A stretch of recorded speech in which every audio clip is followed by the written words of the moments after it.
Well, greetings and salutations, everybody. Welcome to AMC Mail Bag. This is the kind of casual, laid back, almost behind the scenes, just you and me talking movies kind of show for us here at AMC Movie News, where all we do is take your questions either from the mailbag or from Twitter or wherever, and we're going to take questions from both this episode. My name is John Campea. I'm the editor-in-chief of AMC Movie News, and I'm so glad you decided to make us a part of your day. It is the weekend. It is Saturday, February the 8th right now, and this show is coming to you from Studio B, also known as my home studio, where I like to do a bunch of stuff. So listen, so this is what we're going to do today. Today, I'm going to take 6 questions from the mailbag, where you can email us anytime, by the way, at amcmovietalk@gmail.com. Once again, that's amcmovietalk@gmail.com. And, maybe your question will get answered on mailbag. Maybe it'll get answered on AMC Movie Talk during the week, or maybe it won't get around to it all. But that's where you can send us questions anytime. And then also today, just for fun, I'm going to take questions from our Twitter board. And we've got a tweet board set up here that you can see already. Lots of people, lots of people asking questions in there. So we're going to take some questions from the mailbag, take some questions from Twitter. By the way, if you want to tweet a question that might get asked on mailbag on the weekends, just tweet anything, your question, your comment with the hashtag AMC Mailbag. And that's where we're going to get our questions from today for when we do the Twitter segment. So anyway, without any further ado, let's get on with the show today. Let's start by taking a question from Jose Carrillo. And Jose writes, my question is, J.J. Abrams has decided to leave the Star Trek universe, the third film, to direct the upcoming Star Wars episodes 7, 8, and 9. But my concern is that Abrams will end up like Bryan Singer when he left the third X-Men film to direct Superman Returns. Having made that mistake, both films ended up being terrible. What do you think? Is that a smart move, or will there be another directing mistake in the film industry? Well, first thing we should point out here is that J.J. Abrams he's not directing Star Wars Episode 8 or Episode 9. I mean, he might end up directing those, but from everything I understand is that J.J. Abrams is just directing Star Wars Episode 7. So I don't think... they could change their mind, and they could totally have JJ re-sign up for Episode 8. But as of right now, that is not the plan. So let's not get ahead of ourselves and say that, he's directing Star Wars Episode 8 and 9, because he's not yet. As far as, the fact that he left, look, making a good movie is an unbelievably difficult task. It's extremely difficult. I mean, that's why a lot of movies don't end up being good. It's not because people aren't talented. It's not because people don't care. It's not because people didn't do whatever. Making a good movie that audiences and critics like and it makes money, making a good movie is hard. It's a very difficult thing. And when you get a guy like Bryan Singer, who did X-Men 1, which was awesome, did X-Men 2, which was even better. I mean, if he kept making X-Men films, eventually he's going to do one that's not so good. I mean, even Spielberg, who I think is the greatest filmmaker of all time, even Spielberg made a couple of bad films. I mean, that's just the way it is. So even if Bryan Singer had stayed on for X-Men 3, that doesn't guarantee X-Men 3 would have been great. And as much as a lot of people like to bag on Superman Returns, the one with Brandon Routh, I always have acknowledged that Superman Returns failed as a comic book movie, but I still thought it was quite a good movie. I thought it was a great character study movie. Now, the problem was it was supposed to be a comic book movie, and it failed as a comic book movie. But just as a character study of this God man, Superman, I thought it was really quite interesting. I didn't like the fact that, he had that Superman ended up being the deadbeat dad and he had an illegitimate child running around. No, I didn't like that storyline. But for the most part, I just thought as a movie, I thought Superman Returns was quite good. It just failed as a comic book movie. So, even if Bryan Singer had stayed on for X-Men 3, no guarantee that would have turned it into a good movie. Singer has done excellent movies outside of the X-Men universe. I mean, he did Usual Suspects, one of my top 10 all-time favorite films is Usual Suspects. He made Valkyrie with Tom Cruise, which I think is a highly underrated movie. I thought Valkyrie was a really good movie. Once again, Bryan Singer did that one. Now, he's also made a bad movie here and there. Their most recent Jack the Giant Killer or Jack the Giant Slayer, whatever the name of the movie was. That was not so good. Not so good at all. So it's not like Bryan Singer can only do X-Men films. In the same way that J.J. Abrams cannot just do Star Trek films. J.J. Abrams has made good material outside of Star Trek. And I think Star Wars is in very good hands. As a matter of fact, I think a guy should leave after a couple films. Even Sam Raimi, I believe he should have left after Spider-Man 2. And I'm not just saying that because we all know Spider-Man 3 ended up being so horrible, but rather because these guys who are creative geniuses, they need to keep doing fresh stuff to keep their creativity going. And I think if they stay on one project too long, their creativity starts to wane and get hurt. And we saw that with Sam Raimi in Spider-Man 3, because not only was it a bad movie, but a lot of the things were just repetitive of all three Spider-Man films. And I've talked about that before, so I won't go into it all again. But I think the best thing for Raimi was to leave the Spider-Man franchise. I just think he left one film too late, because Raimi's a creative genius, and he needs to keep moving. And I think it'll be good for Star Trek that JJ moved on, and I think it's good for JJ that JJ moved on. And that's not to say that JJ couldn't come back and do Star Trek 4 or Star Trek 5 if he wants to. He's staying connected to the project in name only, really, as a producer, but there's nothing to suggest that he couldn't come back to Star Trek if he so chose. So anyway, I don't think there's any problem with this move whatsoever. That's just me. You may have a different opinion, and if so, make sure you leave your thoughts in the comment section because we want to hear them. All right, let's move on to the next question. And the next question comes to us from Darrell Deeday, who writes, I was wondering why Green Lantern isn't even considered to figure into the Man of Steel sequel. Isn't he also in the Justice League? It seems he might be the kind of peacemaker or attempt to be a peacemaker between Superman and Batman. My opinion is that Green Lantern would figure into the Man of Steel sequel way before Wonder Woman. I had always liked Green Lantern because his superpower was his imagination, which is a great message to send to kids. What do you think? Well, first of all, I know this sounds like I'm nitpicking, but Green Lantern's power isn't based on his imagination. Green Lantern's power is gauged by his willpower.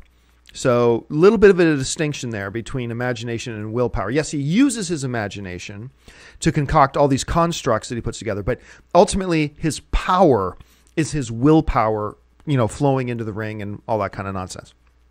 That being said, here's I believe, an important principle. You don't make the story of a movie to fit a character. You bring in characters to fit into the story. In other words, which serves which? Is the story there just to serve the characters? Okay, we got Man of Steel 2. And do you go, well, here's our story idea for Man of Steel 2, which is a perfect story idea to put in Batman, add Wonder Woman and whatever, and this is our story. Or do you say the story serves the characters? Think, we want Green Lantern in this, so let's adapt. Let's change our story to make room for Green Lantern. I think that's a mistake. I think everything serves the story. And so I don't think you just go, hey, you know what? We should have Green Lantern in this. Let's change our story and change the story to serve Green Lantern because we want Green Lantern in this. I think that's the wrong way to go. Especially, when you're making a movie. Now, if the movie was Green Lantern, then yes, you adapt it to build it around Green Lantern. But since Green Lantern would just be another character in a Man of Steel sequel, I think you first make the best Man of Steel sequel you can, and you get your story idea, and then you add characters that you think would propel and help that story. You don't change the story to serve the characters. So that's my way of thinking. And I think they have plans for Green Lantern, and I don't think they need Green Lantern in Man of Steel sequel. And yes, Green Lantern is in Justice League, but really so are 40 other characters. And that doesn't mean you have to make room for 40 other characters in the Man of Steel sequel. Really, you don't need any other characters other than Superman and Batman because they're calling it a Man of Steel sequel, but at its heart, this is Batman versus Superman. Those are the only two characters you need in this film. Other than that, it's just flavoring that hopefully is serving the story. And if it's not Green Lantern's time, then it's not Green Lantern's time. So we'll see Green Lantern again. Don't you worry about it. We will see Green Lantern again, I have no doubt. Right now just isn't his time. So hold on. We'll see him there pretty soon, maybe even as soon as Justice League. All right. The next question today comes from Jordan Anderson. And Jordan Anderson writes, "Hey AMC, I can't get enough of Campy Schnepp, Chris Lee, Amy Rose, Aaron, and Ashley, and of course Dennis. My question is, where do you like to get your movie news? What sources do you check when you're looking for the latest breaking movie news? Do you talk to friends within the film industry, or are there specific sites that you go to? And what sites do you usually check? Because although you aren't always the first ones to report on movie news stories, you are, in my opinion, the most accurate." Well, thank you so much for the question, Jordan. AMC Movie News is not a movie news. We don't break news. I mean, if you come to AMC Movie News, you're going to get all the latest movie news. But very, very, very, very rarely are we going to be the first ones to break the news, because that's not the business that I'm in. I'm really more about bringing the movie news to film fans and putting it in context and explaining it and understanding it, and understanding the relevance of it or the irrelevance of it. That's really what I think AMC Movie Talk is more all about. You get all the movie news, but it's not so important to me. I'll say that it's less than important to me. I have no desire to be the people that break the movie news. I really don't care. Because if I'm the first person to break the news that Harrison Ford has officially signed on for the new Star Wars, if I don't break that news, somebody else is going to break it in 2 minutes, or really 20 seconds, or 30 seconds after that. And then 50 more sites are going to carry it 30 seconds after that. So it's really not important to me. I don't care. I have high respect for the sites that do that and who make their business breaking movie news. But I have no interest in it. Don't care about. I don't think it's important. For me, that's just for me. And I have high respect for the sites that do that, but that's just not for me. AMC Movie Talk Movie News is really more about getting that movie news, making sure it's accurate, and then when we present it to our audience, framing it in such a way that it's informative, puts it in context, and enlightens people a little bit as to why that happened and what the repercussions of that could be. I very much take an ESPN approach, really. I'm a number one love film. Number two love for me is really sports. And I'm a big ESPN guy. When I created Movie Talk and movie podcasting in general, my idea was to bring an ESPN approach to it.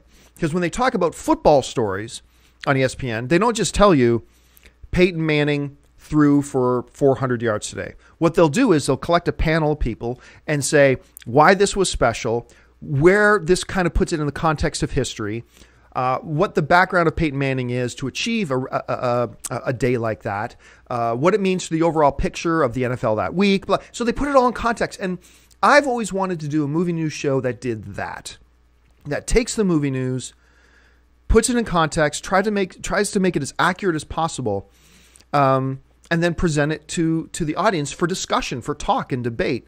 That's what we do. Now, where then do I get my movie news? I get it from a few sources.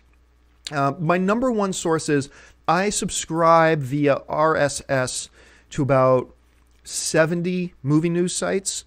And the first thing I do every morning when I wake up, I get up at about 5, and that's when I start my movie news research for the day.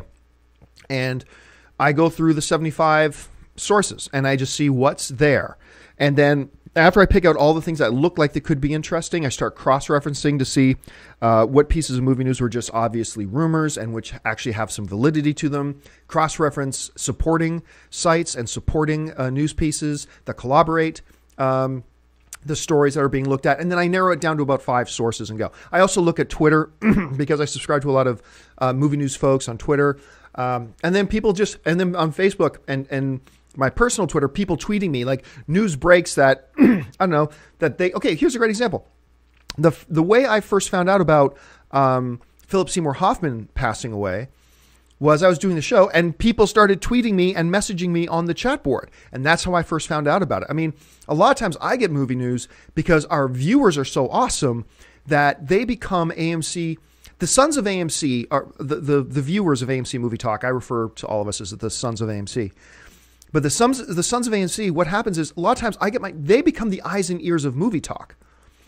Because a lot of times Dennis or myself or Amy Rose, a lot of times we'll first hear a piece of movie news because one of you guys jumped on our Facebook page or jumped on my Twitter and tweeted us a message or emailed us or, sent me a Facebook message.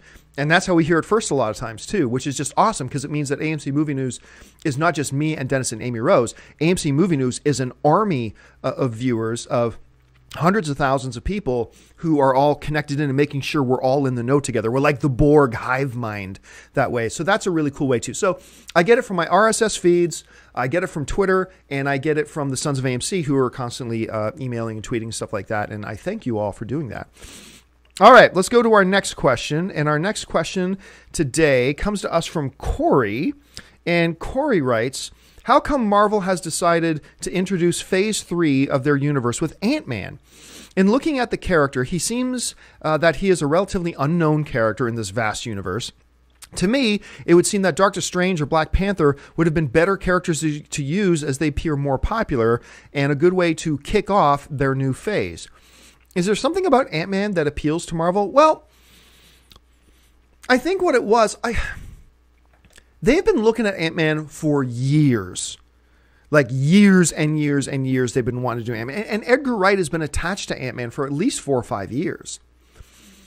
And I got a feeling that the decision was made to go with Ant-Man, not necessarily because when they're looking at characters like Ant-Man, Doctor Strange, Black Panther, Luke Cage, whoever else, that they thought, we want to start with Ant-Man, go forth and make Ant-Man.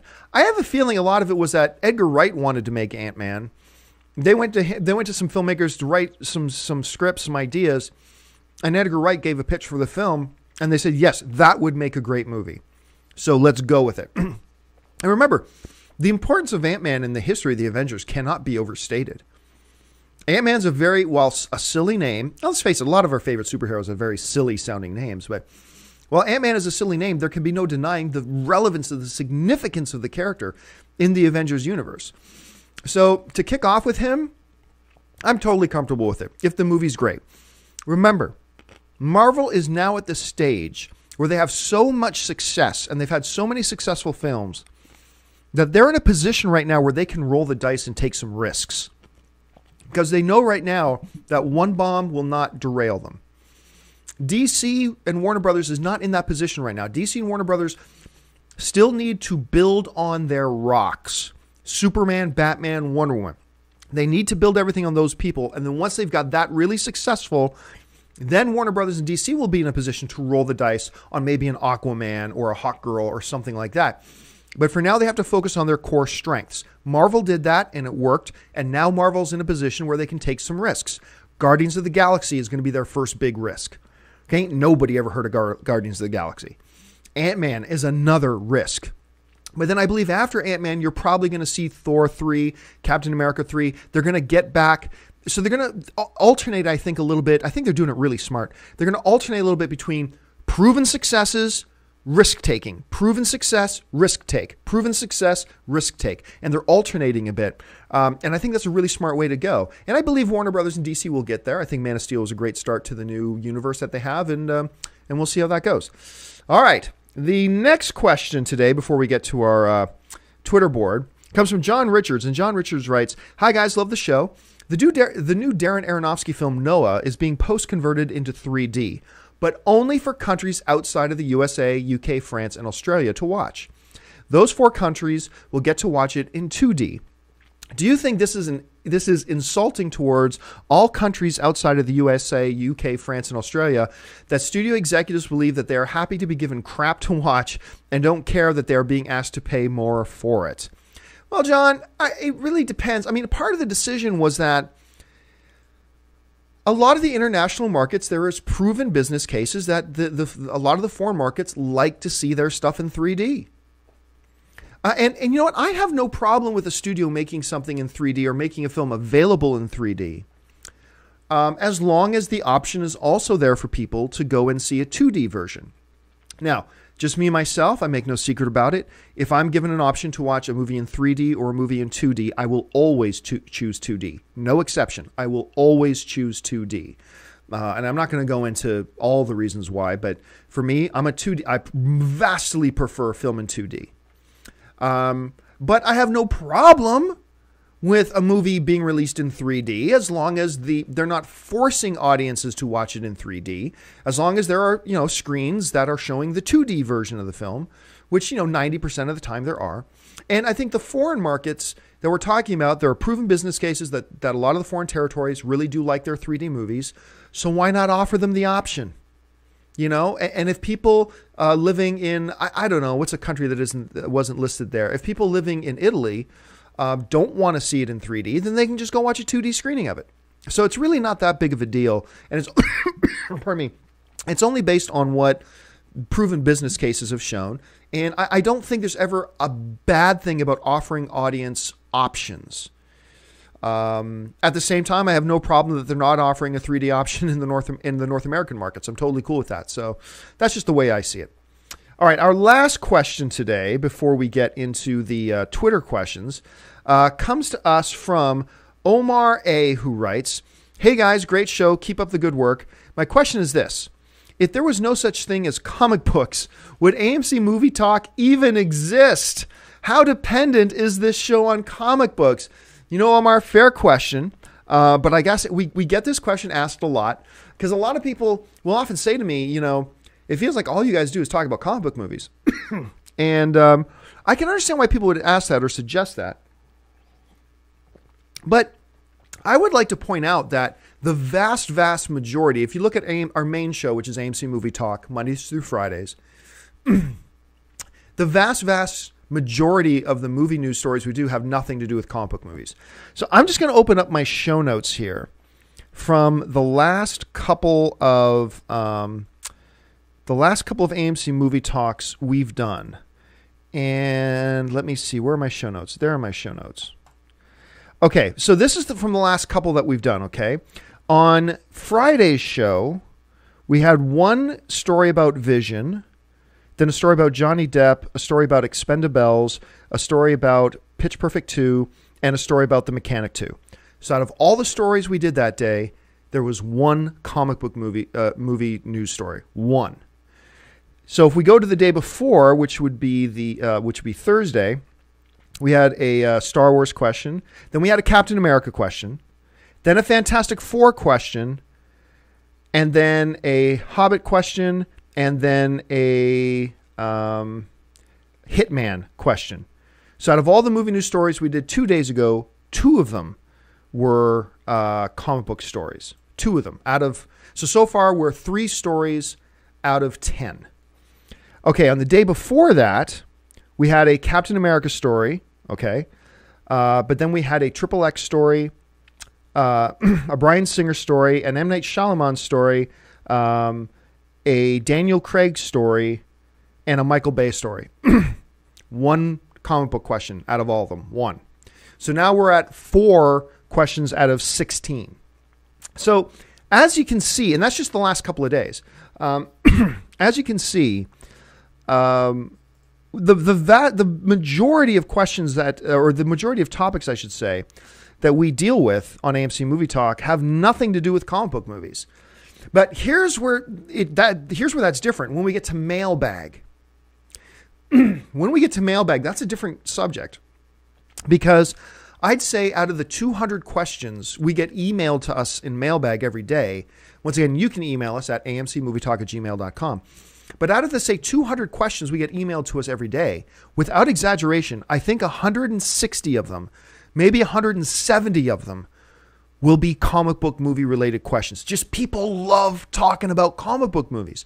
And trust me, I do my best. I skip a lot of questions. Like I look at a question, say, "Hey John, thinking about Avengers." Okay, next question.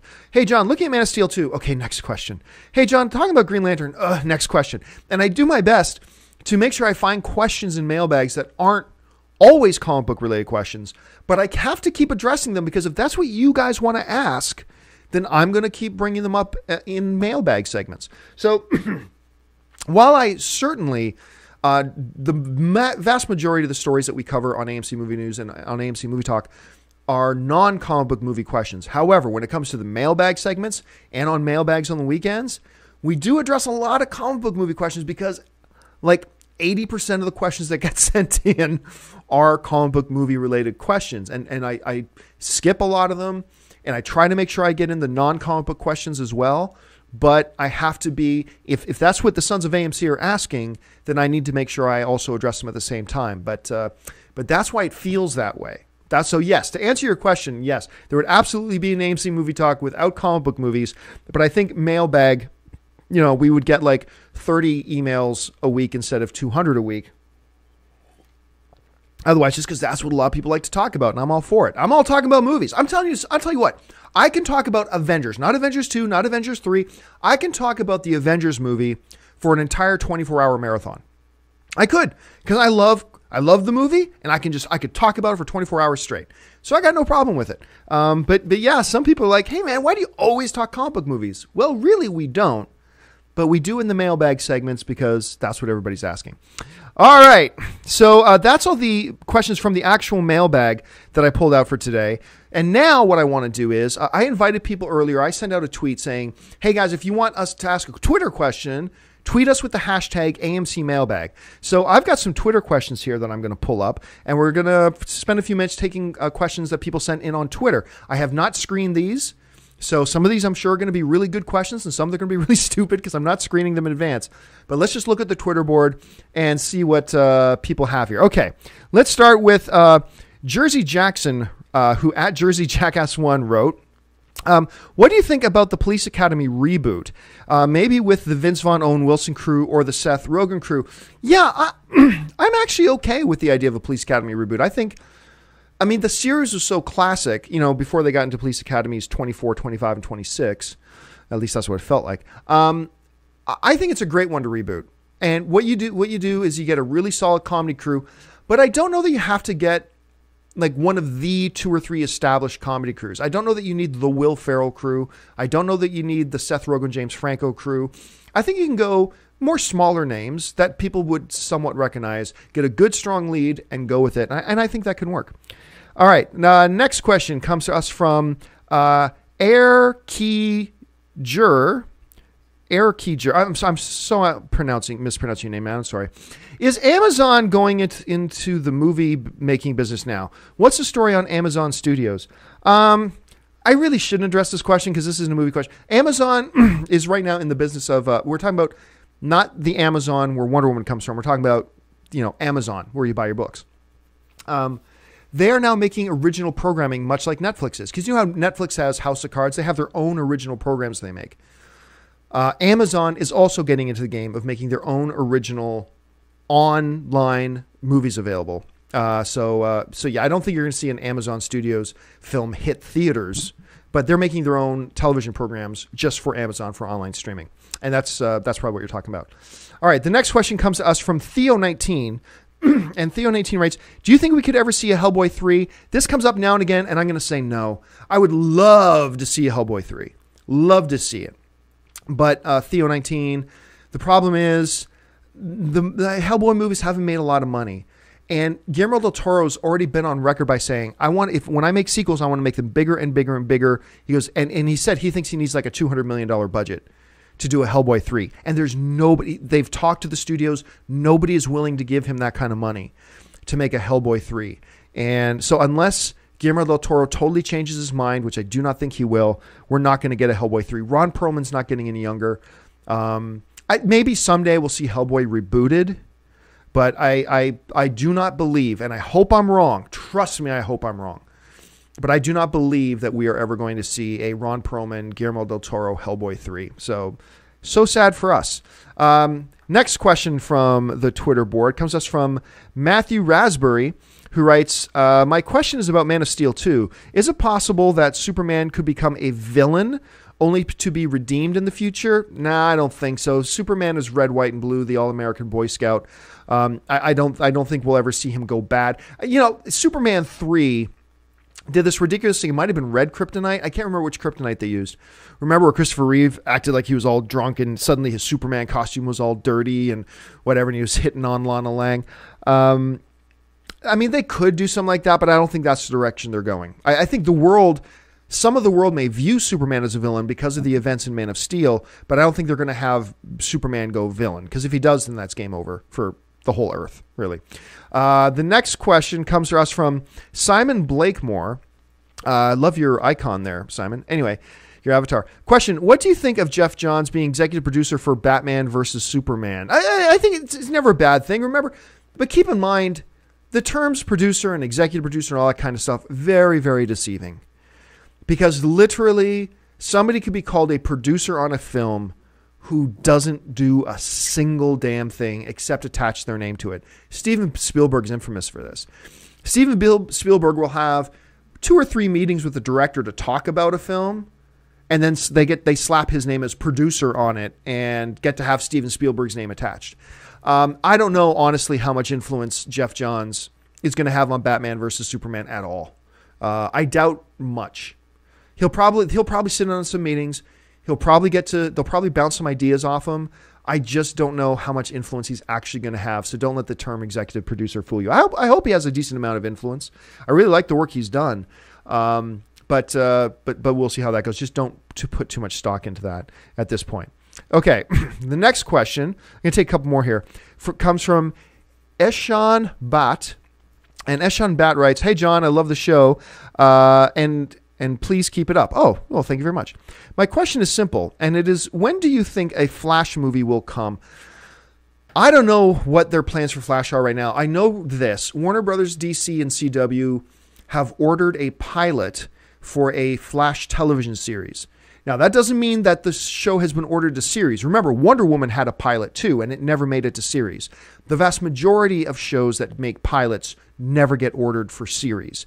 But they are making a pilot for a Flash TV show based on the spin-off character from Arrow, which, by the way, in case you don't know, I do an Arrow after show every Wednesday where we talk about that week's episode of Arrow, and me and Kaori and Ann talk. So come to my YouTube page and visit sometime, or just search for Arrow After Show and you'll find us. But anyway, back to the question about Flash. I believe this throws a really big question mark up about what Warner Brothers is going to do with Flash in the movie universe, because what we know is that they are going to keep their movie universe and their television universe separate. We're not going to see Arrow from TV in Justice League the movie. If they use Green Arrow, it won't be, Stephen Amell, which I'm very grateful for, because I love the Arrow TV show, and I don't want them handcuffed by having to stick with whatever the continuity is going on in the movie universe. I want the Arrow TV show to be completely free to do whatever they want and not be handcuffed by continuity of the movies. And vice versa. I don't want the movies to be handcuffed by what's going on in the TV universe. I want them to have their own thing. But I have a feeling, since they're doing a Flash show, I have a feeling that might stall plans for a Flash movie. I wouldn't hold my breath for at least 5 years. I think eventually they'll get to Flash, but I wouldn't hold my breath for at least 5 years. But that's just my opinion. I have nothing to back that up with. We could very well hear a Flash announcement tomorrow. I just doubt that we're going to hear a Flash announcement tomorrow. Okay. Next question. I'm going to skip one of the questions because that's one of my mailbags for tomorrow's show. But Daniel Lowe writes, "My question is this. Do you think Lex and Clark will be childhood friends in Man of Steel 2? I hope not. This is Man of Steel. This isn't Smallville, the movie. So I'm going to say no. Lex Luthor and Clark probably, I don't think they're going to do a fake backstory where they knew each other and make it like Smallville. This is Man of Steel, not Smallville, the movie. And I like Smallville very much, but I don't think they're going to do that. They might, but I highly doubt that they will. Next question, I'm just going to take a couple more here, comes from Tim Jones. And Tim Jones writes, "Hey guys, which Batman graphic novel would you like to see turned into an animated movie?" The Dark Knight Returns. I remember I said a long time ago too, and everybody laughed at first, but I would love to see a Sylvester Stallone play a 70-year-old, 67, 68, 69, 70-year-old Bruce Wayne. Who decides to come out of retirement and bust some skulls. I would love to see The Dark Knight Returns. That is my favorite one-shot graphic novel of all time. It still is. And it's not just because it's Batman, it's because it's brilliant. The sequel to it was not so great, but The Dark Knight Returns is awesome. That is the one I would love to see sometime, someday, somehow, some way. I just don't know how long it'll be. And the last Twitter question we're going to take today comes to us from DTA. And DTA writes, about to record... Oh, that's just him retweeting me. So let's move on. Richard Crump. Richard Crump writes, Question, do you suspect David Goyer's being replaced for the Man of Steel sequel was political, related to Ben Affleck's high standards? I don't know how replaced Goyer really is. Like, let's put it this way. I'm not sure there's been any announcement. There's been no announcement saying they're tearing up his script and rewriting it from scratch. That's been speculated, but there's been nothing out that confirms that whatsoever. As far as we know, David Goyer is as attached and as much of a part of this universe as he ever was. And if they've decided to, who knows? Bringing in Affleck's guy to look at it, and if they all talked and came up with some ideas, it might have been David Goyer's decision to rewrite a bunch of it with the Argo screenwriter. We just don't know. It's really all speculation. Now, do I believe Ben Affleck had a hand in the screenwriter from Argo who won the Academy Award coming on board? Do I think Ben Affleck is partly responsible for that? Absolutely. You'd be a fool not to believe that. That being said, for all we know, it was David Goyer's decision to do it. For all we know, David Goyer is the mastermind behind this. We just don't know, so it's hard to speculate about that too much. All right, folks. Well, that'll do it for us. We've gone well over a half hour. Thanks so much for joining us today on AMC Mailbag. Listen, the most important part, and one of the reasons I like doing these shows, is not so you can just sit there and listen to me spout off wisdom from the mountaintop and give you enlightenment. No, the idea is it's a two-way street. Like, my opinion is no more valid than yours. So make sure you jump into the comments section and make sure you leave your thoughts and opinions on any or all the topics and the questions that we discussed here today. If I made a mistake, make sure you point it out. I love it when I learn new stuff because it happens from time to time that I go in the chat board and say, hey, John, you actually said so-and-so wrote this movie, but it was actually so-and-so. And I had to go, yep, that's why collectively the Borg hive mind of the Sons of AMC is so powerful. So please, by all means, correct me. Leave your own thoughts and opinions. Tell me why you think I'm so handsome and interesting or why you think I'm a total douchebag. Doesn't matter either way. Thanks a lot for joining us, guys. We'll be back again for another installment of AMC Mailbag tomorrow. So until then, don't forget there's lots of great movies playing at AMC Theaters right now. Head on over to www.amctheaters.com for your theater, showtime, and movie ticket information. Here's a hint. Go see Lego. It's awesome. Anyway, until next time, my name's John Campea for AMC Movie News. And until then, bye-bye.